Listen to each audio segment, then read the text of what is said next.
Okay, hello, welcome everyone. Good evening, good morning, I think if you're in Australia. Pleasure to have you here for our session 1 through 5 recap. So we've had a very busy week, lots and lots of content out there. And this is going to be my attempt to condense all of that down into 45 minutes, no longer than that.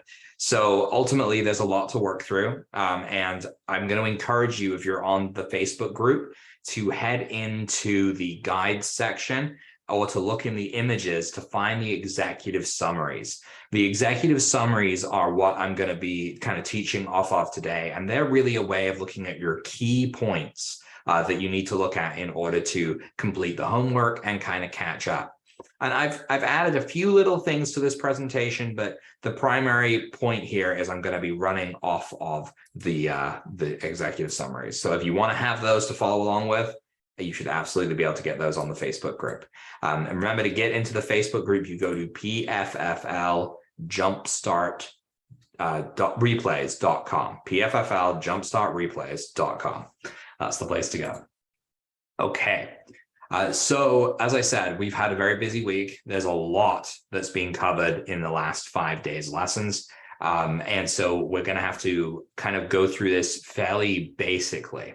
So if you really want, if any of the topics we're talking about really resonates with you, I think you should go back and watch the replay for that, which again, you can find on that website I gave, because if you're able to do that, you're going to get all of the context and all of the content of what we'll be talking about. Okay. So for those of you who are new, and I know there's names here I don't recognize, and I do take a glimpse at that every once in a while, I'll introduce myself really quickly. I'm Dr. Rob Vanbergen, and I am one of the founders of Pain Free for Life.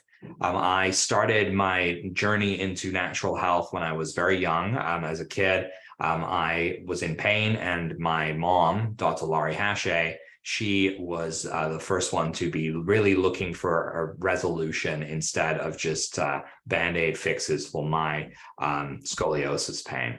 Now, I ended up doing a bunch of stuff as kids do, and eventually decided I wanted to do what my parents did, help people get out of pain. And so in 2019, I actually completed my bachelor's in holistic health sciences, which gave me the ability to start treating people.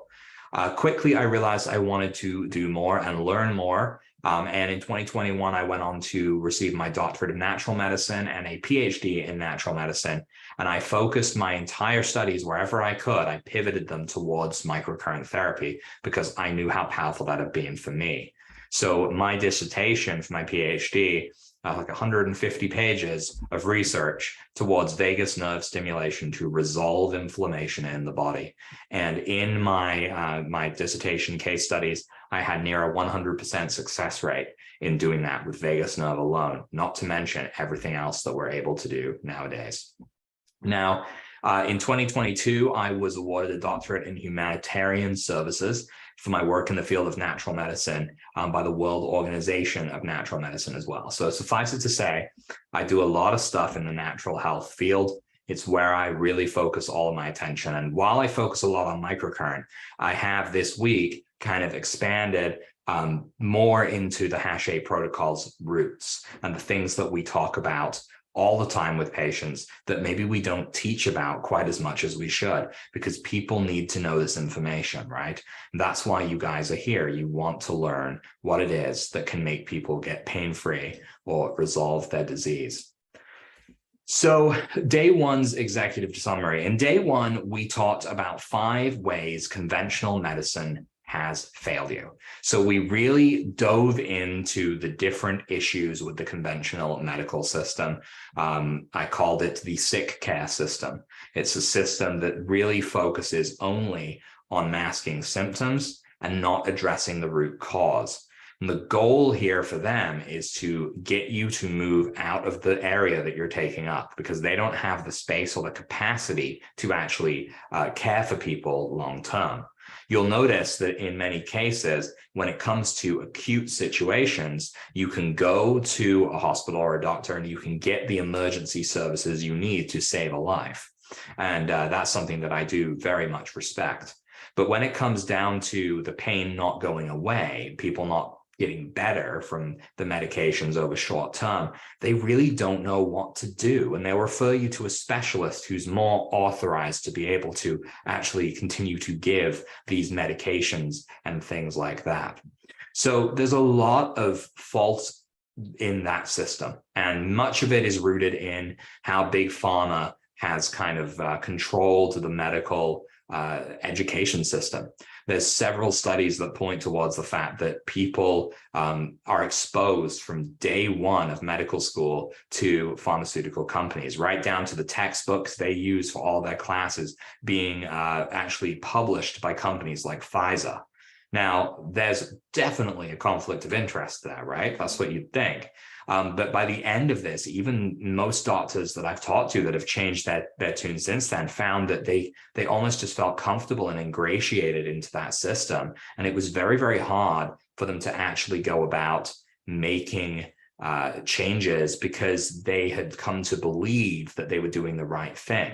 It's only when patients enter chronic stages that they can't get out of that it destroys them because they don't know what to do. And the burnout rate of medical doctors is huge as a result of that.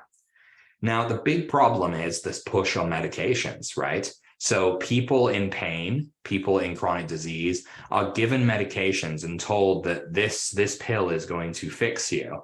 But ultimately, it doesn't really make much change for them, right? So people their bodies end up changing and starting to tolerate the existence of the problem underneath that we're covering up because they're being masked consistently. It's also a big problem that the holistic health model is almost completely disregarded by conventional medicine. Holistic health looks at the body as a whole, right? Holistic. We're looking and saying, look, every part of you matters. There is potentially a connection between your liver and headaches, right? And when it comes down to headaches with doctors, it's, well, did you take Tylenol? Well, yeah, and it helped for a bit, but it came back again. It's like, okay, well, I'm going to give you something a little bit stronger. Maybe that'll kick it away, right? They're not looking at where that headache could be stemming from. And if you listened to my case study today with Mike Taddeo, that's an example from there.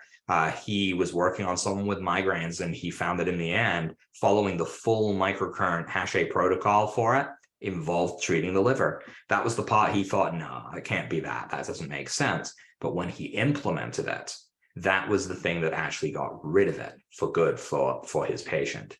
So ultimately, you need to be able to look at the whole body, and the conventional medical system doesn't. The conventional medical system doesn't see you as an electric body either, right? It's looking at you as a sack of flesh and blood.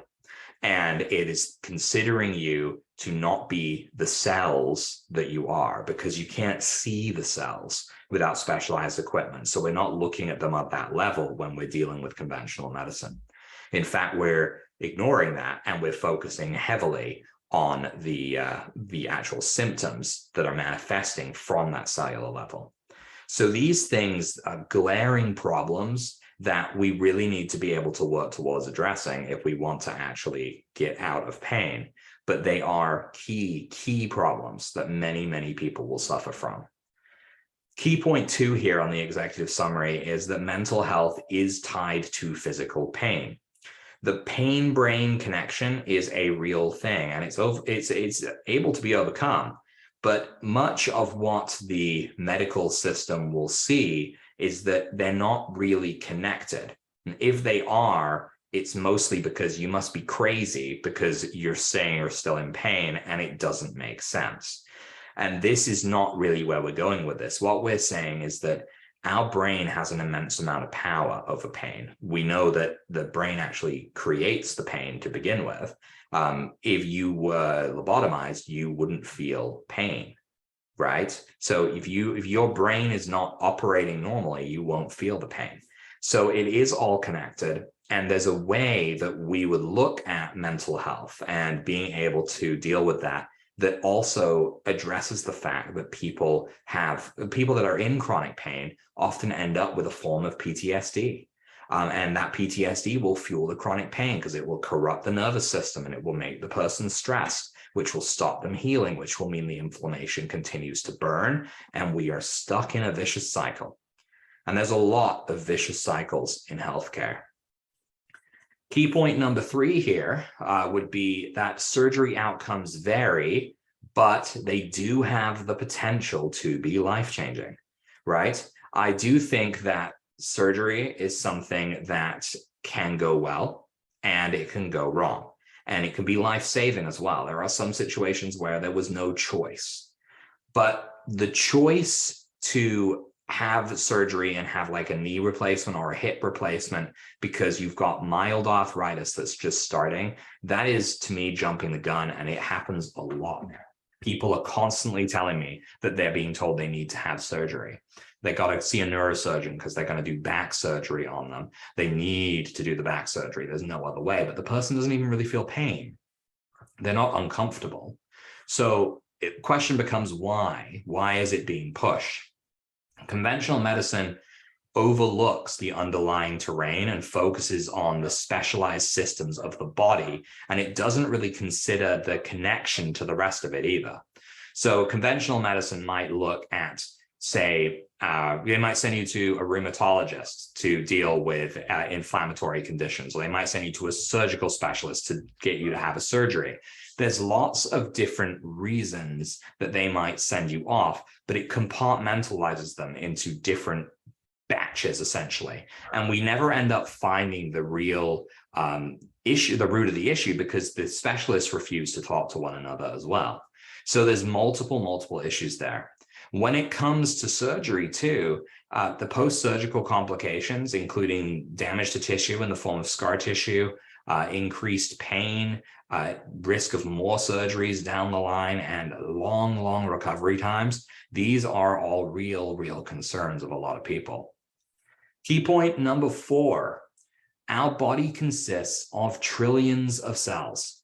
These work together and can be influenced by the environment around us.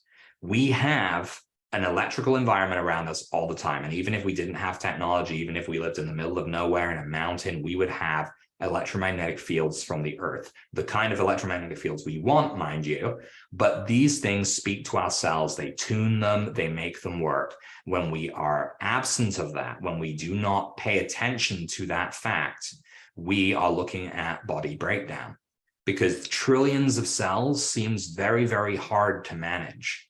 Conventional medicine would rather look at the hand and not consider that that hand could be connected to everything else, right? That headache pain could be connected to the liver. It could be that the back pain is connected to the bladder. There's all sorts of expressions and referral kinds of pain that conventional medicine may choose to ignore. So that was day 1. On day 2, we looked at identifying the root source of your pain and the aggravators. And long story short, the root source of people's pain is inflammation, okay? Now, there are 5 signs of inflammation. There's redness, swelling, heat, pain, and loss of function. And all of these signs of inflammation, these are rooted in ancient Greek, ancient Egyptian, ancient Roman literature. These things have been around for a long time. This has not changed. We know inflammation is the root cause of pain. All we see with changing inflammation is that it's the root cause of a lot more. Science has proven that it is the cause of over 80% of all chronic disease and illness that is based on inflammation. There's a lot of information that points to the fact that depression and anxiety are inflammation of the brain. So there's so much that inflammation can do. Now, often people are dealing with these things as warning signs, right? So usually we want that in an acute situation. If I get hurt, these warning signs of inflammation are a way of summoning help to my body and a way of letting me know there's something wrong, right down to the loss of function.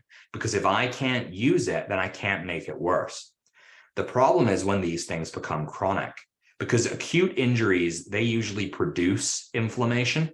And this is a helpful sign, right? That the body's natural healing process has been triggered. But if this process is disrupted, if we are no longer able to actually heal, then due to an old injury, whatever it may be, never fully recovering, or some sort of electrical blockage in your cells where your brain is no longer able to communicate to the area and say, shut off that pain, it leads to chronic pain. Now, chronic pain to me is not something that is as long-term or as short-term, I suppose, as the medical system believes it is. The medical system, no, I was right, it's long-term. The medical system believes that the way to classify something as chronic pain is that it has to have been 3 months since the onset of pain at a minimum. Some places in the world, it's 6 months. So you have to be walking around in pain consistently for 3 to 6 months before they will turn around and tell you, oh, you have chronic pain. Okay, so when properly supported, you should be out of pain from an acute injury within a couple of weeks. Because even though, sure, some things take longer than others, like a full break, like a compound fracture, that's going to take longer to heal than a scrape, sure. And the scrape's going to hurt for less time. But the body is fully capable of healing. It is absolutely fully functional and able to heal itself. So when it doesn't, it means that there's something wrong. And usually it's a communication problem. It's an inability for the electrical system of your body, for your body electric, to actually talk to the brain and get things shut off. Now, this is a big, big issue for many people because chronic inflammation will often spread to other areas. So what we will end up seeing is that inflammation may go from your gut, for example, or from a shoulder, and it may end up creating more and more problems for you. Most people on average that I see as a patient will have 3 conditions. And that's on average. It's often higher than that as well. But it all started with one condition that grew out of control as that fire spreads. The inflammation in your body when it is chronic is like a fire. It really is. And it's your body's way of trying to take care of a problem. But as it spreads out, because we don't do anything about it, because we insist on covering it up and masking it with medications and with whatever we can to just stop it hurting for a while so that we can live, we ignore it and it expands out and it grows, and it may grow silently. It may be a fire we don't see coming for 2 or 3 years, and then all of a sudden we develop an autoimmune disease and everything starts to fall apart. And this is the problem with inflammation, is we've taken something that is glaringly a alert to this is wrong, you have to do something, and we have made it silent. You know, that's what we've done. We've turned it off and we've hidden it away. And I use the analogy in the lesson. It's like you walked into your bedroom and you saw your bed on fire and you closed the door and you just go about your day, right? No person would do that. You would try and do something about it. You'd look for help. You'd get a fire extinguisher. But when it comes to our bodies, we have been trained to consistently turn away and not look at it. We just want to move on, right? That's the way we do it. And that's part of the problem. We have been trained and set up for a system in which chronic pain continues to grow and get worse. You know, 1.5 billion people at minimum suffer from chronic pain. And that number grows every year. And that number, because no one's done the official statistics in a while, that number is a handful of years old. It's at least 4 years old.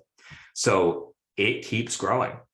And the opioid crisis, the pain pandemic, this just got totally pushed down by COVID, and no one paid attention to the fact that this thing we were making a big deal of all of a sudden, I was so excited that, oh my God, people are listening and doing stuff. We all forgot about it because everyone else turned and looked somewhere else. Everyone else started to leave the fire and let the fire continue to burn. Key point 3, chronic pain is aggravated by, among other things, taking the wrong supplements, inappropriate medications, overexertion in exercise, staying in toxic relationships or environments. Toxic environments could be something like, it could be down to people in your environment that are toxic and cause you stress and anxiety. It could be mold. It could be air quality. If your roommate smokes in the building and it causes you problems, these things can create toxins in your body. People can push exercise way beyond where they need to, and this can cause them problems as well.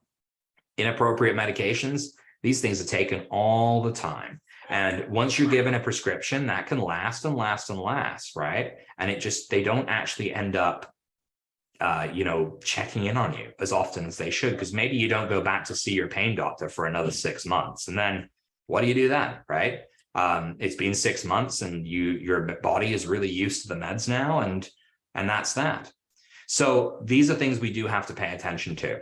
And bonus key point, this was not on the executive summary, and that's my fault because I kind of added it in right before the presentation.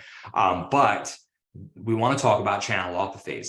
And if you're interested in the concept of channelopathies, really do go back and watch day 2, because there's a lot of stuff I explain in there. But the basic thing is that channelopathies are diseases caused by failed cell functions due to poor electricity and inflammation. These diseases can be numerous, from autoimmune disease to epilepsy, to heart problems, to peripheral pain syndromes. These can all be because of failed cell function. Cells need to be energized enough, and they need to be in environments without inflammation if there's any hope of stopping them from failing to reach their action potential and prevent channelopathies.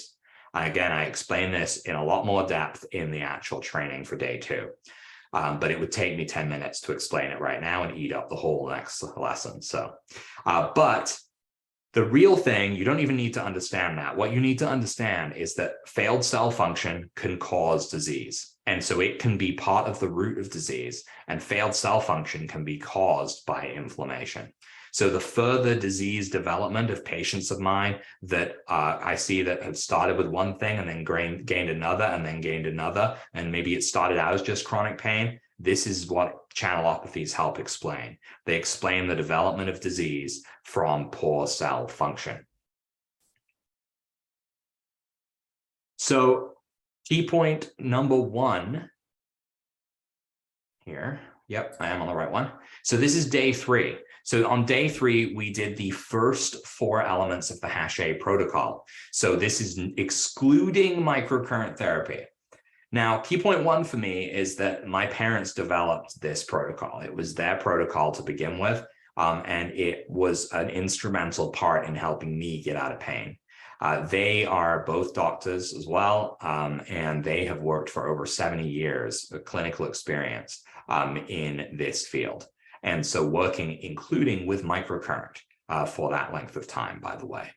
So there's lots and lots of stuff that they know that they have brought into this and they have passed down to me, and I am passing on to you, that is important. The foundation of the Hache protocol is born in a need to actually solve problems. For me, for my mom, it was to help me. And for my dad, it was to cure his own rheumatoid arthritis, which he did after just about 5 months. So this is, it's a big deal to look at these elements for me and to be able to put them out there, even though it's different than what I normally teach, which I focus a lot on the microcurrent side of things. So let's look at this, right? Key point number 2. So stress reduction, this is the first element of the Hache protocol. You can't just call it stress, because we don't want you to be stressed. We want you to reduce your stress. This is an integral part of pain resolution, because you're focusing on and recognizing and managing the fight or flight response, so that fear intensity that you get. You're focusing on addressing inflammation due to the stress, because that causes that, and avoiding adrenal fatigue caused by high cortisol levels. So all of these things, the stress will create your adrenal fatigue because it will drain your adrenals of the energy to get you through the problems.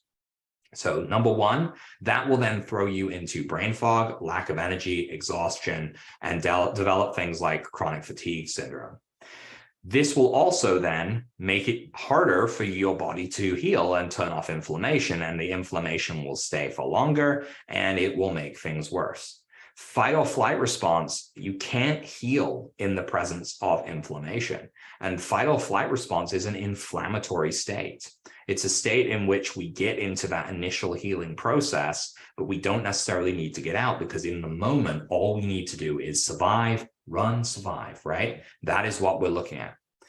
We don't leave that state when we are in chronic pain, because you are constantly thinking. Even if you woke up that morning and things felt good, part of you, even the back of your mind, is thinking, when's the pain going to come back, right? When's it going to get worse? It's only a 3 right now, but maybe it's going to get worse. This is fight or flight. This is the inability to relax and to just let your guard down. And this is a thing that will actually block the healing process from occurring. So key point 3, nutrition. Now, everyone knows that nutrition is important, right? We may not do it well. Proper nutrition is crucial in controlling pain and inflammation. You can avoid inflammation flare-up foods like processed and fried foods, red meat, dairy, sugar, gluten, alcohol. You can avoid all of these things. So a lot of things to avoid. A healthy diet rich in anti-inflammatory foods like cold water fish, olive oil, nuts. This can be paramount for long-term relief from chronic pains caused by inflammation, because inflammation in the gut is one of the biggest precursors for autoimmune disease and inflammation throughout the rest of the body. So we should take care of what we eat. We should be careful with what we eat, but we often aren't. And the truth is, there is so many diets out there, and there is no diet that I personally think fits everyone. So going with this is the diet for fibromyalgia, it probably, maybe it works for 80% of people, but what if you are one of the 20%? Then what do? There's no diet for you? No, that's not the way it works. When we're looking at this from the elements of the Hache protocol, we're looking at developing almost customized diets for people based around what they can eat, what they need to eat, and what they feel that they can't go without. There are things you can do to be able to manage stuff like this. And if you listened again to the case study I did today with Mike Taddeo, he was explaining that one of his clients who couldn't really eat anything without becoming bloated can now eat anything that they want. And I mean, the truth is not to abuse that power, because your body needs to stay calm. But if you get rid of the inflammation, you won't have the bloating, you won't have the reactions, because the reactions you're having to foods that you are sensitive to are inflammatory reactions. Curb or control the inflammatory response, and you'll be able to actually partake in the occasional treat while still maintaining a healthy diet. Key point number 4 is fitness or exercise, whatever you want to call it. This is really good for you. This improves your circulation. This allows you to develop more energy in your body, and it's actually a natural stress cure. It's one of those things that is being shown in several studies to help more than anxiety meds or antidepressants with both of those conditions. However, it's very important not to overdo it. If you're in chronic pain, it could be very easy to do too much when it comes to this. You do not need to do a lot. You just need to do a little. And again, we work on this throughout the program to show you kind of what you should do, and maybe what you shouldn't do quite yet, and where you should maybe work towards. But the goal is movement as medicine, okay? Looking to moving as a way of actually resolving issues instead of looking at marathons and weightlifting. Key point number 5, quality sleep is essential for pain resolution. Sleep is a line of credit, guys. If you have ever had a line of credit, you're borrowing money off of a line of credit, and you're going to have to pay it back with interest. That is what happens when you borrow from your sleep pool. If you need 8 hours of sleep a night and you get 6, then you are actually borrowing 2 hours from your body, and you are going to have to pay that back. Either catch up on it at some point, or do some other things that we'll talk about later to advance your brain's ability to process things and get over that sleep debt. Or you need to just start sleeping more and better and in deeper states, because these are all things that can benefit you in a healing process.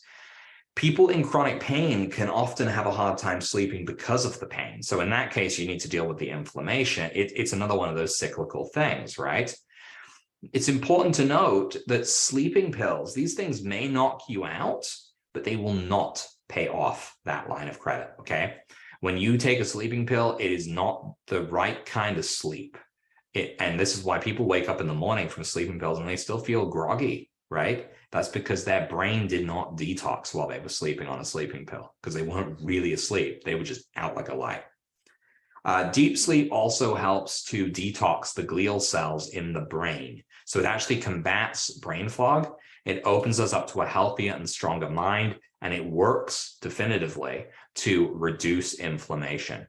Have you ever gone to bed and woken up the next morning after you've gone to bed sick? You woken up the next morning and felt fine and not really realized that you weren't sick anymore?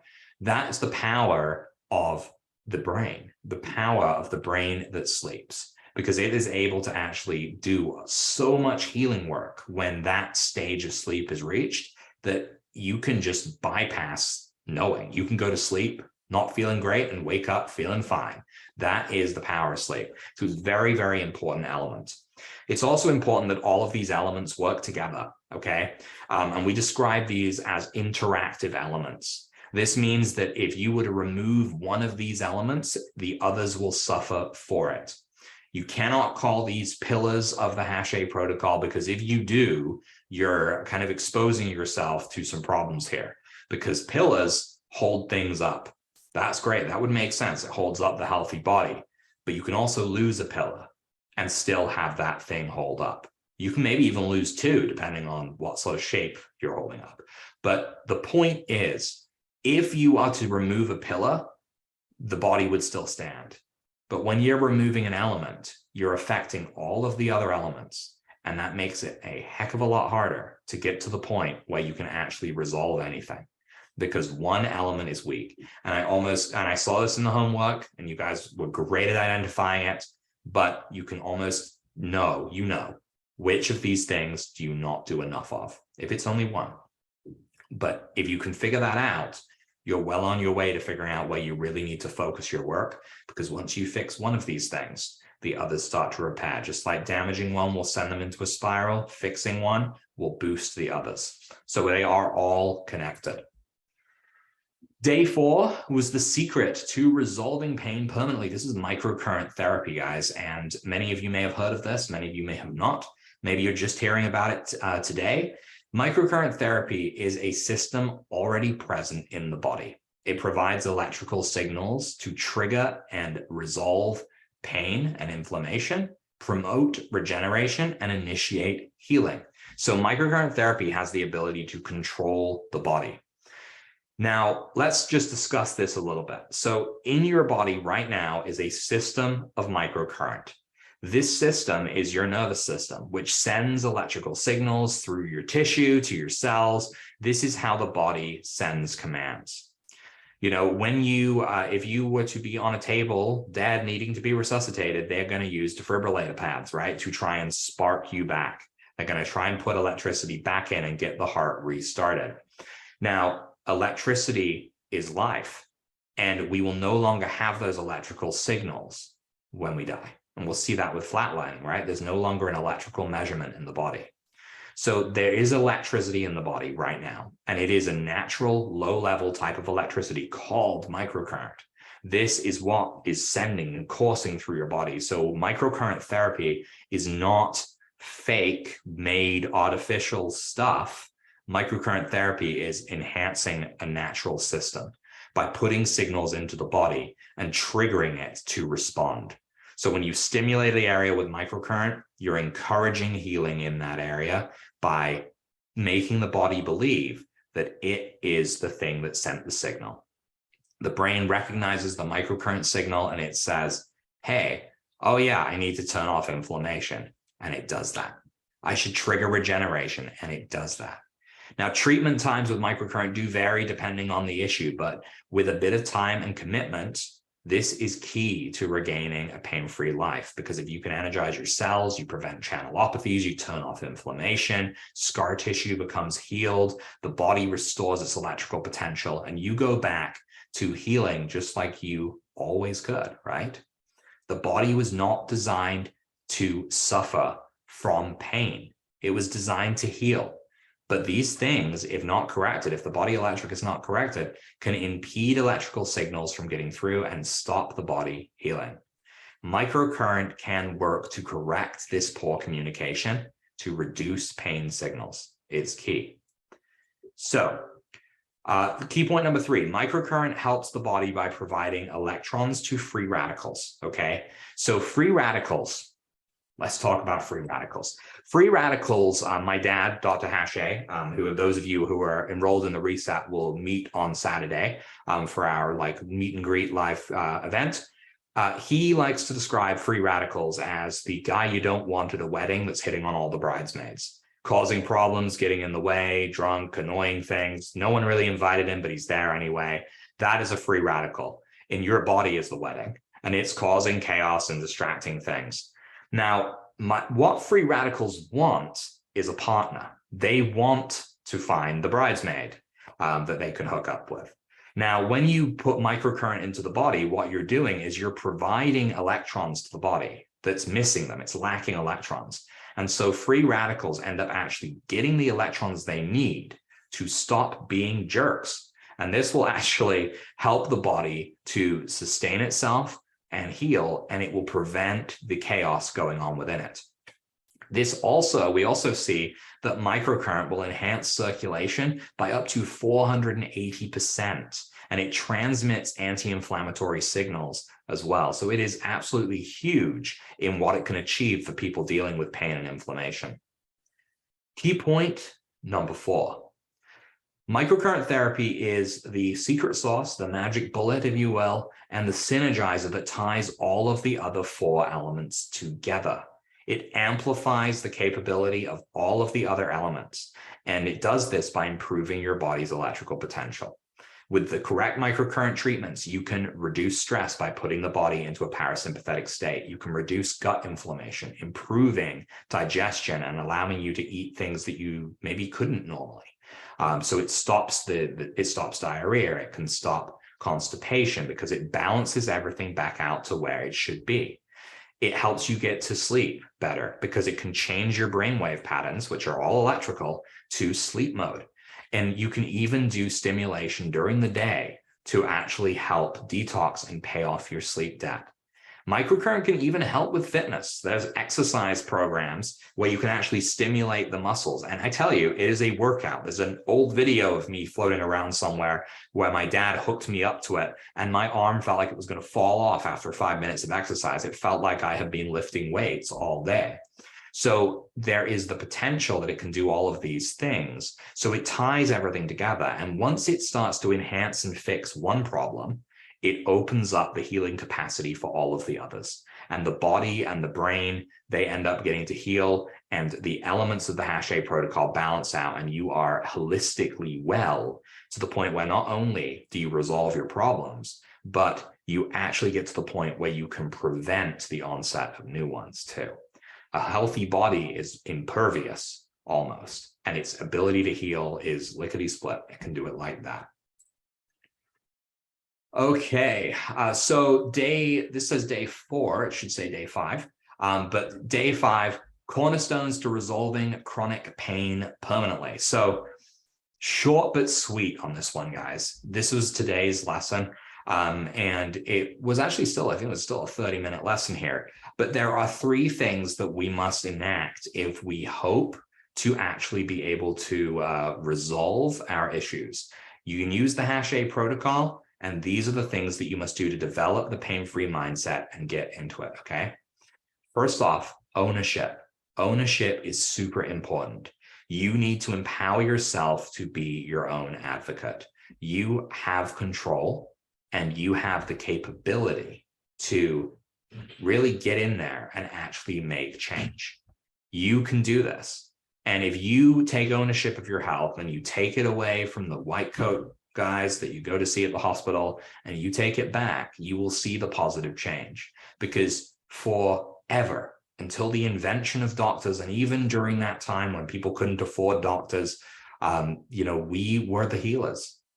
There were people, regular people, and you took responsibility for your health and you knew what it was you needed to do to survive. And that is what this is about, returning to a holistic model where we can give you the tools you need to resolve your pain and take ownership of it. It will no longer rule you, you will rule it. Next point, action, right? You got to understand that change only happens when action is taken. A well-informed plan must be created and supported by peers and experts. And that is what we're trying to do here, okay? We're providing you with a plan, but we're encouraging you to take action. And I want people to remember that every action you take every day is going to have a benefit or a negative. The decision to eat a hamburger instead of a salad, or, you know, it doesn't have to be a salad. I'm not a huge advocate of vegetarian only if it doesn't work for people. But, you know, eating a healthy choice versus an unhealthy choice just once. I'm just gonna have that unhealthy thing one time. It can start a snowball effect. It can cascade down. So the actions we take each day will have a profound effect on the body, and we need to be willing and able to make those changes if we want to succeed. You know, small amounts of exercise, little things, taking that action, committing to even just 2 minutes of heel stretches, for example, for your ankle pain per day.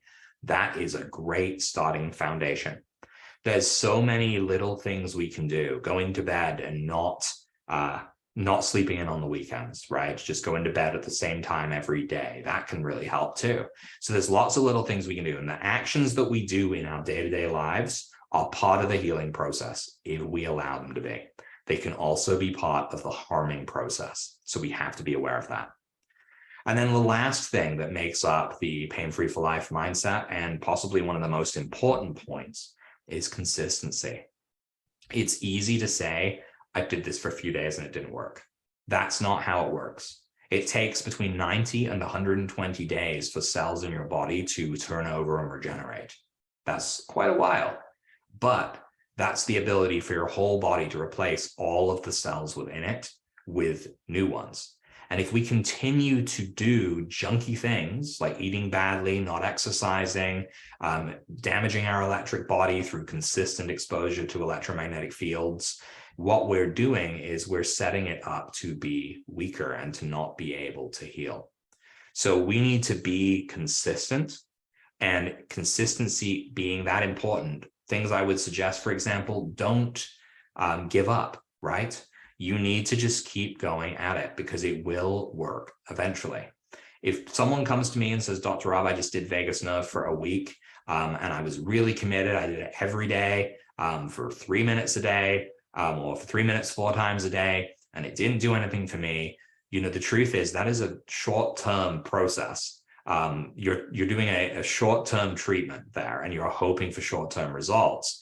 What you're looking for is long-term change. That's what you should be looking for. And you're only going to get that with consistency. You need to be consistent if you want to heal.